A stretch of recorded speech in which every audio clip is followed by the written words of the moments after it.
O Natal é o encontro, o grande encontro, o histórico encontro, o decisivo encontro de Deus com a humanidade. Quem tem fé sabe disso e exulte. Os demais escutem e reflitam. São João Paulo VI. Caríssimo irmão, seja bem-vindo ao podcast A Santa Igreja Católica.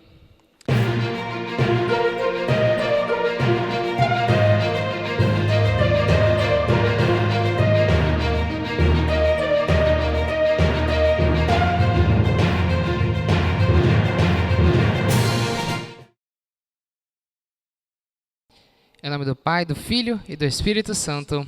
Amém. Olá, caríssimo irmão, seja bem-vindo ao podcast A Santa Igreja Católica. E hoje trouxemos uma temática muito importante para nós católicos, né? Tratamos no mês passado sobre o ano litúrgico, né? E falamos sobre o Natal, que é a vinda do Senhor.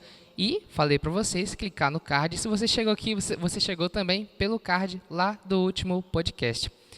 Então, viemos aqui, juntamente com o Frei Sérgio, para compreender melhor sobre o Natal. Seja bem-vindo. Muito obrigado, Rafael. E sejam bem-vindos realmente todos que nos acompanham, portanto, pelo podcast Santa Igreja Católica. Para nos introduzir nessa temática do Natal, te pergunto qual era a situação da humanidade naquela época que fez com que Deus enviasse seu próprio Filho, né? Que ele, né? Que Deus se encarnou. O motivo disso, né? Qual que era a situação da humanidade naquele tempo? Então, o que podemos dizer? Nós temos que entender, né? O Natal é o nascimento de Cristo, é a sua vinda, a sua encarnação. Por que se dá esta encarnação? Ela se dá porque é o meio pelo qual Deus se faz um de nós para, por meio de seu Filho Jesus Cristo, nos salvar, nos resgatar, nos redimir. Qual é a condição da humanidade antes da vinda de Cristo? Se nós olharmos a palavra de Deus, olharmos o que as Escrituras nos contam, a própria tradição da igreja, o catecismo, nós vamos ver que, anterior à vinda de Cristo, o homem se encontrava afastado de seu Senhor por conta da queda original de nossos primeiros pais, né? Que, tendo nascido nesta comunhão com Deus, né, como nos relata o livro do Gênesis, pela desobediência original, né, passam eles e deixam isso como herança a toda a humanidade, esse distanciamento da plena comunhão com o seu Senhor. Distanciamento esse que é óbvio.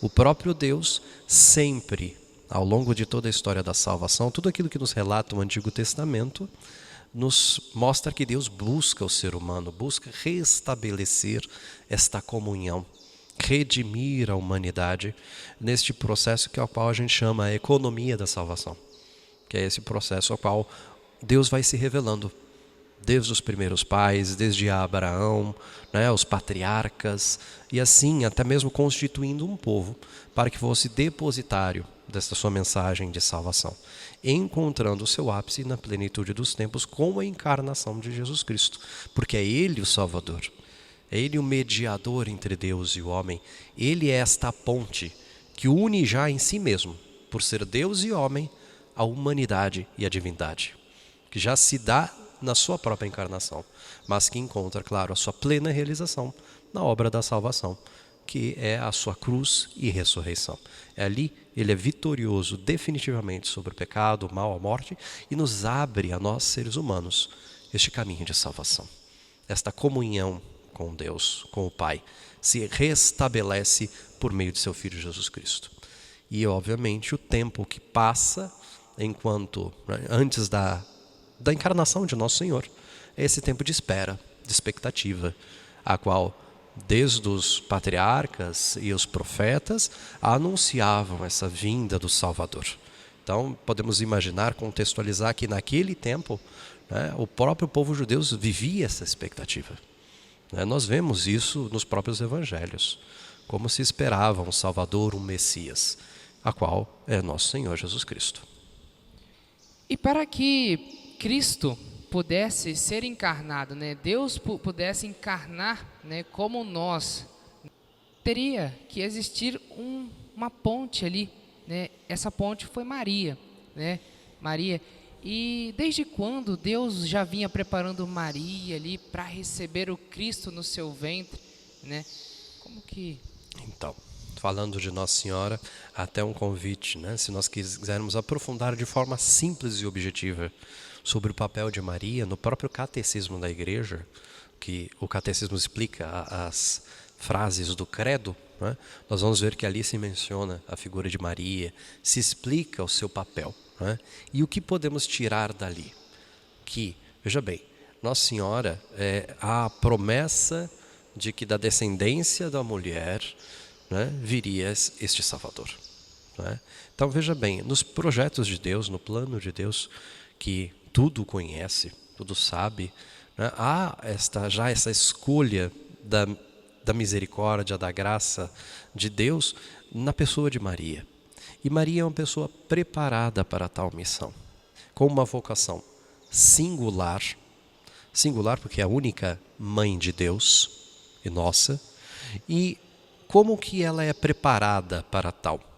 Aqui existe um dogma mariano que nós temos que compreender e até celebrado durante este período de advento, né, quando celebramos a solenidade da Imaculada Conceição de Maria. Por quê? O que significa isso? Significa que Nossa Senhora, tendo sido chamada a esta vocação de Mãe de Deus, que também é dogma, a maternidade divina, né, de nosso Senhor e Deus Jesus Cristo, verdadeiro homem, verdadeiro Deus, ela, para conceber o Filho de Deus e para ser mãe digna e pronta para tal, foi preservada anteriormente do pecado original. Como assim? Todas as pessoas nascem com um pecado original, que eu costumo dizer para as pessoas entenderem, né? É como se fosse uma doença hereditária. Não fazemos nada para recebê-la, mas o recebemos como uma hereditariedade, como uma doença que se transmite. Aqui uma doença espiritual, que é esse pecado original. Todos nascem assim. Só que para nascer o Salvador, a mãe deveria ser pura, sem mancha. E o que acontece então? Em vista dos méritos de Cristo, o que significa isso, em vista dos méritos de Cristo? Significa que, em vista daquilo que o Cristo realizaria na cruz, antecipadamente, esses méritos são aplicados na vida de Maria, para que o momento em que ela nascesse, fosse previamente purificada. Né? Em nós, seres humanos, o que ocorre é que depois de nascermos, pela graça do batismo, nos é apagado a culpa original. Em Maria isto é aplicado, esta graça de Cristo, da redenção, é aplicada antecipadamente, né, na sua própria concepção, para que fosse mãe digna e pronta para receber o Salvador. Então assim ela foi preparada para tal. Né? Então por isso mesmo que nós lemos, quando lemos os relatos da Anunciação, e vemos que o anjo se aproxima dela, ave cheia de graça, que é algo que nós rezamos na Ave Maria. Porque o que significa essa cheia de graça? Cheia dessa graça divina, desta comunhão com o Pai, sem essa mancha do pecado, né? Para que ela pudesse conceber o Salvador. Então não é uma mulher qualquer, mas é uma mulher singular e com uma vocação distinta da vocação de todos os demais seres humanos, porque é a única chamada a ser mãe do Deus feito homem. Ave Maria, cheia de graça. Muito bem, caríssimo irmão, passamos agora para o momento do nosso comercial. O momento aquele que vamos lembrar dos nossos patrocinadores que ajudam a manter este podcast e a chegar até você, a sua casa, com a melhor qualidade possível. É aqui, no Salão Cidinha, que tem o serviço excepcional e cuida da melhor forma dos seus cabelos. Venha tomar um café comigo e conhecer os nossos serviços.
voltamos, Frei, do nosso comercial agora.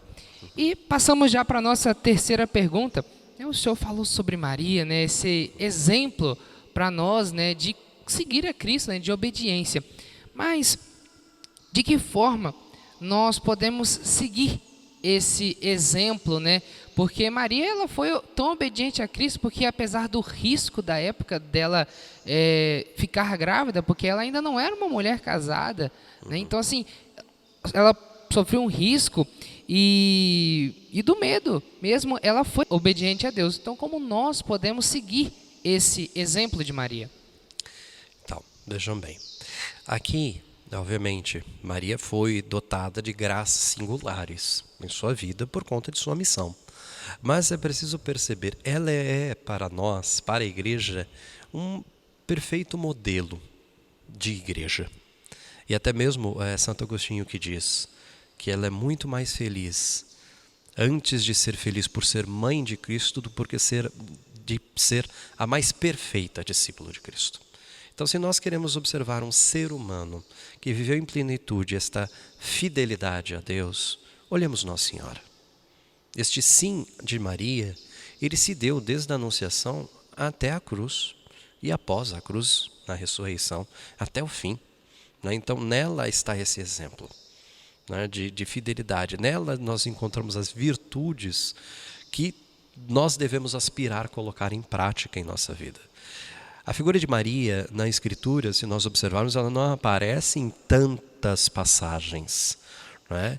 Mas as que aparecem, nós vamos observando essas virtudes do silêncio, da oração, da escuta, do meditar a palavra de Deus, meditar as coisas que acontecem. Também no momento de não só ouvir, mas de pôr-se a serviço, quando vai até Isabel, pôr-se a serviço, estar atenta nos milagres das bodas de Caná. Veja bem, é curioso que é Maria quem percebe a falta do vinho, é quem fala de fazer o que Cristo pediu. Então, assim, nós vamos observando nessas passagens um grande exemplo de virtude. Então, se nós olharmos a Nossa Senhora, ela é esse modelo. Se meditássemos um pouco, né, nessas passagens bíblicas, eu não tiro, é claro, aqui toda a tradição da igreja, que depois vai falar de Maria, e vamos ter grandes autores cristãos, santos, devotos de Nossa Senhora, e que falam dela e transmitem toda esta devoção. Mas se tivéssemos apenas a Escritura, ali nós teríamos claros exemplos dessas virtudes para colocar em prática. E como eu disse, ela é um perfeito modelo de igreja. Então, aquilo que ela viveu na sua vida é aquilo que nós, como igreja, devemos aspirar a viver e colocar em prática. Né? Então, ela é esse modelo. Creio que o sim de Maria é um grande modelo para nós. E um sim, como eu disse, se dá na Anunciação, mas também se prolonga durante toda a sua vida. E todos os demais relatos da Escritura sobre a Virgem Maria nos trazem um reflexo, um ecoar deste sim. Em cada atitude, em cada virtude que ela apresenta, em cada gesto, nas suas palavras, em todo o seu agir. Maria, esse exemplo para a gente. E agora eu me recordo aquela música do Padre Zezinho, né, como ele dizendo. Se as mães fossem Maria e os pais fossem José, e se a gente parecesse com Jesus de Nazaré. Agora a gente lembra de São José. São José também foi um grande exemplo para a gente, porque Maria, ela não contou para São José, Nossa Senhora não falou para ele que ela estava grávida. E mesmo assim, ele, claro que viu, né? Fisicamente, ele viu que ela estava grávida. E quando ele percebeu isso, em segredo, ele iria abandoná-la. Mas por conta de um sonho, um simples sonho, né? O anjo falou com ele, mas ele simplesmente poderia falar, isso só foi um sonho, sei lá. Mas ele, por ter essa profundidade na fé, ele soube observar que aquele sonho não era um simples sonho, mas sim uma mensagem de Deus. E acatou, né, o pedido do anjo para que ficasse com Maria. Então, assim, São José também é um exemplo para nós. Então, como nós podemos seguir esse exemplo de São José? Muito bem, então, falando de São José, né? Como eu mencionei que Maria aparece em poucas passagens, São José, curiosamente, menos ainda. Embora seja um santo tão grandioso, porque afinal de contas foi o pai, né, adotivo de Jesus, mas nós vemos que na Escritura não existem muitas menções a José e não se ouve nem sequer uma palavra, né, o que é um dado curioso. Mas vejam bem, onde nós podemos nos espelhar em São José e aquilo que ele apresenta? Primeiro, a Escritura o chama de justo. Justo aqui, pensando com a cabeça até do Antigo Testamento, da mentalidade judaica, é aquele homem temente a Deus, aquele homem fiel à aliança, fiel aos mandamentos, fiel à palavra de Deus. É aquilo que hoje nós chamaríamos, é um homem santo. Então, já ali se resplandece essa santidade de José. Só que uma santidade que se expressa pelo trabalho, né, cotidiano. E aqui é um exemplo para todos nós, para percebermos que a nossa vocação enquanto homens e mulheres no mundo, também no nosso trabalho, nós podemos nos santificar e ser um caminho para tal. Tá? Porque esse foi o trabalho dele como pai adotivo, como protetor, guardião da Sagrada Família e também como um trabalhador, né? O filho do carpinteiro, se dizia de Jesus. Então, nós vemos ali também o trabalho manual, o exercício e também, claro, todo o esforço que ele fez para proteger a Sagrada Família. E também nesse episódio que você mencionou, que seria justamente, né, a descoberta da gravidez de Maria e como ele reagiu, nós percebemos aqui uma capacidade de escuta e discernimento no silêncio, na oração. Né? Uma pessoa que não tem interioridade não seria capaz de discernir aquilo que vem de Deus e aquilo que é puramente humano, que é puramente, como você disse, é um sonho qualquer.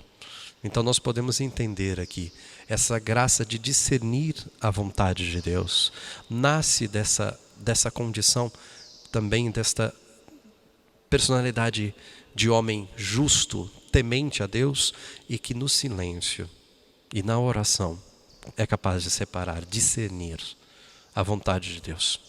Então isso é um grande exemplo e também deve servir para nós. Nós vemos inclusive uma sociedade ruidosa, barulhenta, e precisamos guardar o silêncio para ouvir a Deus, para perceber a sua vontade. Até isso implica num tudo, né? Nas nossas celebrações, no nosso momento pessoal de oração, precisamos disso. É ali que ele se manifesta, é na brisa suave, como naquele relato de Elias. E precisamos começar a voltar a cultivar isso também, né? Porque senão a gente realmente não vai perceber o Deus que nos visita, Deus que nos fala. Então ele é um grande exemplo de temor a Deus, dessa justiça de Deus, né, na sua vida, de trabalho e no trabalho cotidiano, na resposta à vocação que Deus lhe chamava, mas também no silêncio e na oração, que são os caminhos para discernir a voz de Deus, discernir quando ele se manifesta a nós. Então, que nós possamos seguir esse exemplo de São José, que nós possamos entrar no nosso quarto, fechar a porta e ouvir a voz de Deus. Então, finalizamos aqui a primeira parte do episódio sobre o Natal, com a presença do nosso grande, querido Frei Sérgio. Muito obrigado pela sua presença, Frei. É um prazer muito grande. Tudo bem, o prazer também é meu e que Deus vos abençoe a todos também. Amém. O senhor pode nos dar a sua bênção, Frei? Sim, sem dúvida. O Senhor esteja convosco. Ele está no meio de nós. Pela intercessão da bem-aventurada Virgem Maria e São José, desta sagrada família, abençoe-vos Deus Todo-Poderoso, Pai, Filho, Espírito Santo. Amém. Caríssimo irmão, muito obrigado a você também que nos acompanha e nos prestigia sempre. Sem você, nada disso seria possível. Um forte abraço e fique com Deus. Tchau, tchau.